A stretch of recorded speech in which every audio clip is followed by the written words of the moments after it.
because they're paying these influencers an egregious amount of money to go over to the Democratic National Convention, and they giving them scripts. They're not actually allowing them to ask questions. They're grooming the next generation of Ricky Smileys and Charlamagne the Gods, because they realize that the Ricky Smileys, they've reached their cap, and their audience is actually dwindling because nobody cares and nobody is listening to the radio anymore. And nobody is really paying attention and taking seriously Ricky Smiley. Charlamagne is trying to do a rebrand, but we never forgot about what he did to Lil Mama. He never apologized for that. I'm shocked. Did he apologize for that? It don't matter. That's not what we're talking about. They're paying influencers to go over to the Democratic National Convention, but not just that. They're paying them to create these ads, which is supposed to be organic. And there are several different TikTokers and Instagrammers and YouTubers that has come out and said, including the Kai Cenat, because she was feeling some type of way about the fact that Aiden Ross genuinely and organically wanted to get an interview with Trump, and it was doing great numbers. And so she then reached out to the Kai Cenats, in addition to all of the other influencers, in order to get them to get other people to vote for her and to register to vote in the first place, which is why what Charlamagne the God said was so disrespectful, because he's saying that these people are on their own going out and registering to vote. No, they're being influenced to do what you told them to do because they sheep, which is one of the reasons why we call these people gatekeepers, because they keep on doing things that's not in the best interest of the American people. Let me give you an example. This is a CBS small snippet, because we have limited time. This is a small snippet of how they're leveraging influencers in order to try to get them to ignorantly vote for Kamala Harris. Check it out. If you've been on Instagram or TikTok over the past day, chances are you've seen videos like these about the new Democratic vice presidential nominee, Tim Walz. They reflect a different kind of campaigning designed to win the newest battleground, our social media feeds. Jolene Ken is here to show us how Democrats have really deployed these influencers, if you will, to attract those young voters. Good morning, Jolene. Good morning, Jerika. Good to see you. Now, influencers have become a key conduit to reach voters this election, as both parties are trying to gain an edge with Gen Z, a bloc that's estimated to have 41 million eligible to cast a ballot in November. 8 million for the first time. Look at the volume in this hair. 23-year-old Awasane made a name for herself dispensing beauty tips on TikTok. I just peed in the White House. So when she posted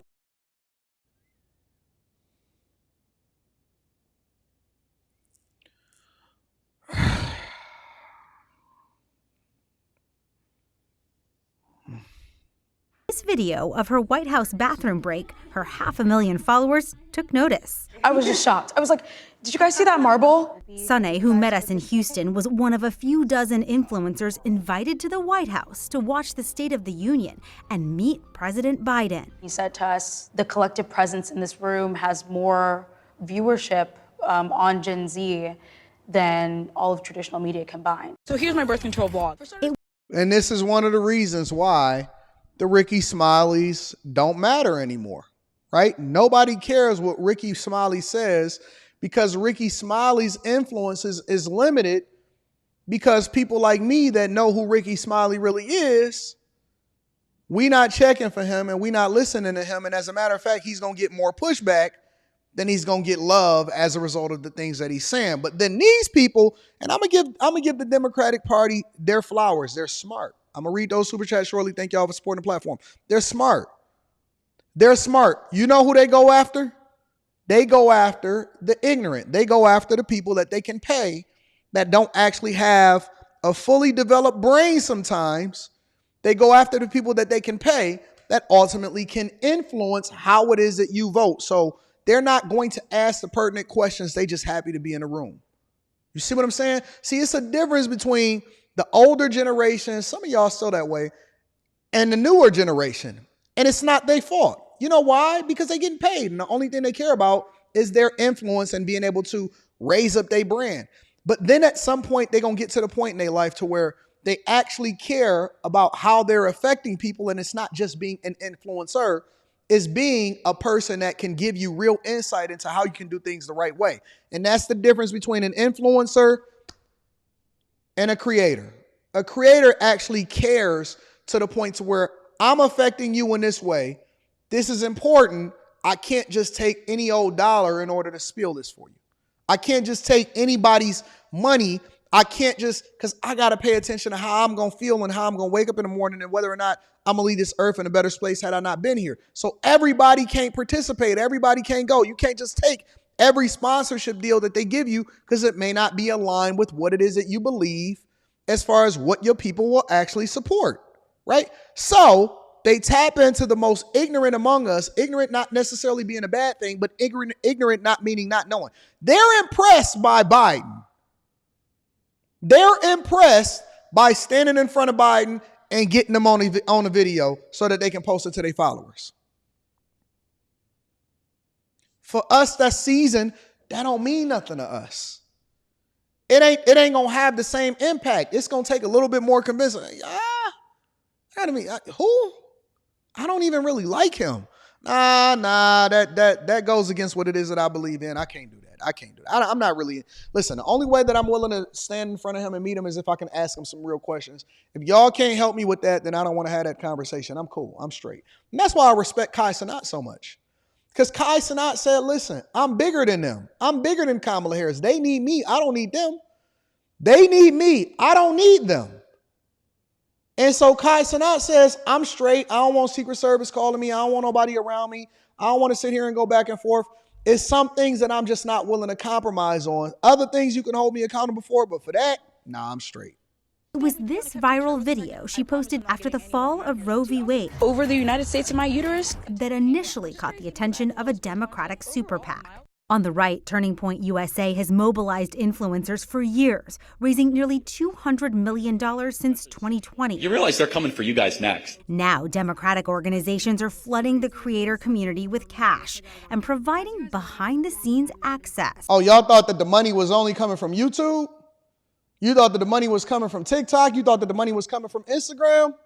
That ain't where the play is. That ain't where the money is. That ain't where the bag is.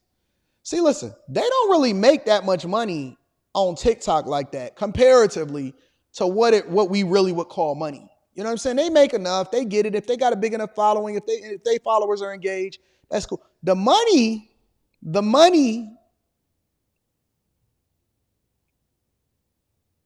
is shilling for super PACs. They gonna give millions. When y'all give y'all donations and y'all go to the Kamala Harris website, y'all, all right? When you go to the website and you say, you know what?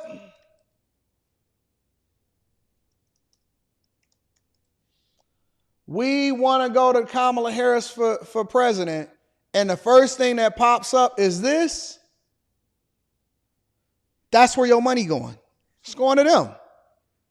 Hotels, Meg Thee Stallion, all of these people. This is where your money is going. It's going to the influencers. I'm telling you.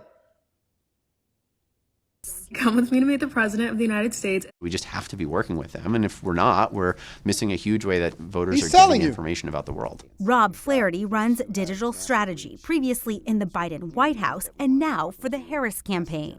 You think you just fell out of a coconut tree? He called the highly so fake. memeable Harris a massive asset as the campaign reaches out to thousands of influencers. What kind of coaching do you give influencers acting on behalf of the Harris campaign? Talking points, resources, base language. Well, Flaherty says he's telling you, the person that's running the influencer portion of her campaign is telling you, listen, we give talking points, we give money, we give resources. He ain't gonna say money. We give resources. We gonna fly you out. We gonna tell you where to go. We gonna put you in a hotel. We gonna give you we not gonna directly pay you. We gonna indirectly solicit these super PACs to then influence what it is that you're doing when it comes to this election. Harris campaign does not pay influencers directly. CBS News found a constellation of other Democratic political organizations that do. In May, Future Forward, the super PAC supporting Harris, hosted panels like Gaming the Algorithm and how advocacy can benefit your business. In the first 100 days of a Republican presidency under Trump, Project 2025 talks about sacking thousands of civil. Listen to her. So now, when y'all see these people coming to my chat, okay? When y'all see these people coming to my chat and they say, well, what about Project 2025? Don't y'all realize that these people have done no insight, have done no research, don't have any insight, understanding whatsoever, and will refuse to believe that Project 2025 is associated with a Donald Trump, even though he said that he wants nothing to do with it and he actually has Agenda 47. And so they'll sit here and they'll listen to this woman and to Taraji P. Henson, who are basically paid plants. They're paid plants. She's sitting there and reading to you from the script that they gave her to then put this inside of your brain to make you believe that it's a real thing. This is not a thought that you had on your own. This is something that you scared of. You scared of it because they pushing it into your algorithm and they making you believe that it's a real thing. And if they keep beating it in your head and they keep saying it, and you're going to sit there and say, well, what about Project 2025, Anton? I already broke that down, big dog. It's nothing. Listen to her. Of a Republican presidency under Trump, Project 2025 talks about sacking thousands of civil servants. Last month, Sunay says she was hired by Protect Our Care, a progressive advocacy group that relies on anonymous donors. She made a video warning about Anonymous donors. Anonymous donors. Trump's second-term agenda. They almost help you script it, right? Right, Like, definitely. She takes their talking points and puts them into her own voice, saying she always discloses when she's being paid. What's your rate? So a video just for a creator in my size, an average can go from $3,000 to $10,000 to pay. What did y'all think the day was going to do? What y'all think the day was going to do? What you thought that Lamborghini Urus was going to pay for itself? You thought that new Benz that they keep popping up on with the red bow on it was going to pay for itself? Boy, election time is the most lucrative time for content creators. That's where all of the super PACs is going to. And let me be very, very, very clear. And this is on everything. On my daughter's life. Nobody. Zero. Not a super PAC, not a Fox News. Nobody. I have not taken money from anybody. Nobody paid me. Nobody says anything to me. Nobody has hired me. Nobody has given me any kind of. I have taken $0. $0 from no side. So when you see me say what I say, regardless of whether or not you agree with me or not, you know it's real. When you see me say what I say, regardless of whether or not you agree with me or not, which is one of the reasons why I tell people, do not censor people in the chat that ultimately is having a disagreement. I really feel this in my heart. When I speak with conviction. I speak fervently because I genuinely have done the research, and this is what I know to be true. This is what I believe in my heart.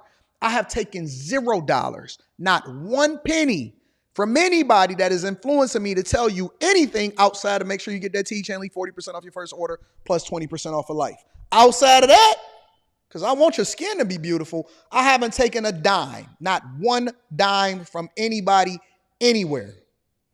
You can't buy me. You can't buy me. Penny and upwards. This is a bid by campaigns to create authenticity at a small scale. University of Pittsburgh's Sam Woolley studies political influencers. How can you tell? Y'all want me to get paid by them, but I refuse everything from everybody because I will not be compromised and I will not be bought and paid and sold in order to continue to tell y'all something that may or may not be best for y'all. When I give my thoughts, I'm going to give my authentic thoughts. When I get that bag, it's going to be to continue to do what I've already been doing, and I will not be told to do whatever it is that I'm going to do. I am 100% independent. I will remain 100% independent, and anybody that do business with me going to have to understand that this is just what I'm going to do. You can't control me. You cannot control me. What is a genuine grassroots expression of political opinion versus what's being paid? Oh, and let's be clear. Somebody said, Anton, you just told us you're not big enough for offer. Okay, cool. Well, I tell you what. How about the fact that we projected to do over 200 million views? No shorts. See, it's easy to finesse the algorithm and be getting all of the views when it comes to TikTok and Instagram and YouTube and on the shorts and the reels and the TikToks and stuff. No, listen, I have watch hours out of the wazoo. I am the biggest, and let's be clear, 100% the biggest content creator on YouTube in Detroit and in Michigan thus far. There is no content creator that is participating in these spaces, having these conversations, that is bigger than me in my city. There is nobody. And trust and believe, I have gotten crazy offers and I refuse because you cannot buy me. I'm already rich and I'm not impressed by your money. You're not going to get me to compromise or sell out, or the possibility of jeopardizing what the potential can be for my future for a small little payout. What do I care about 10, 12, 13, 50, $100,000? I don't care nothing about that. We spend that in 2 weeks. My integrity and the fact that I could stand on what I stand on means more to me than a payout. Last year, we did over 110 million views. This year, we projected to more than double that. Of course, they're going to throw money at you. If you see multiple influencers spreading the same exact message, you can start to realize, some kind of coordination is going on. Next up for Sunday, the Democratic National Big Convention. They just told us that if we wanted to put on our own show, that they would give us all the resources to do that. The Democrats are rolling out the red carpet. Definitely, and I'm glad to be on it. The beauty influencer now applying her own filter to this presidential campaign. Now, when it comes to selling commercial products or sharing financial advice online, federal rules do require influencers to disclose when they are being paid. But in December, the Federal Election Commission voted against similar requirements for influencers spreading political messaging, guys. I am so fascinated by this, Jolene, because at first I couldn't decide, is this obnoxious or refreshing or creative? And after watching your piece, I've now come down to refreshing and creative, and very smart to do this way. Yeah, it's interesting. Learn how to do it. Yeah, it's interesting, and it's a whole different business model. Exactly. Both the campaigns and the super PACs having a strategy to reach more people. And the key thing here, it's not just influencers with millions of followers. Yeah. We're talking about micro influencers. Some people say in Pennsylvania. See, it's not just people that even got massive followings. It's micro influencer. They throw money to anybody that will take it, that has even a smidget of a following, in order to be able to push their agenda and then influence you to do the thing that's not even in your best interest. It ain't even about how big your numbers is. Listen, you can get a payout regardless. How much the payout is going to be, that depends on how big your audience is. In Bucks County, right, 30 followers. I love she took you 30 followers. They giving people that got 30 followers a bag, and then they telling them to come to the Democratic National Convention, which you're going to see a whole lot of influencers there. And this is what you see happening in American politics. Let me read.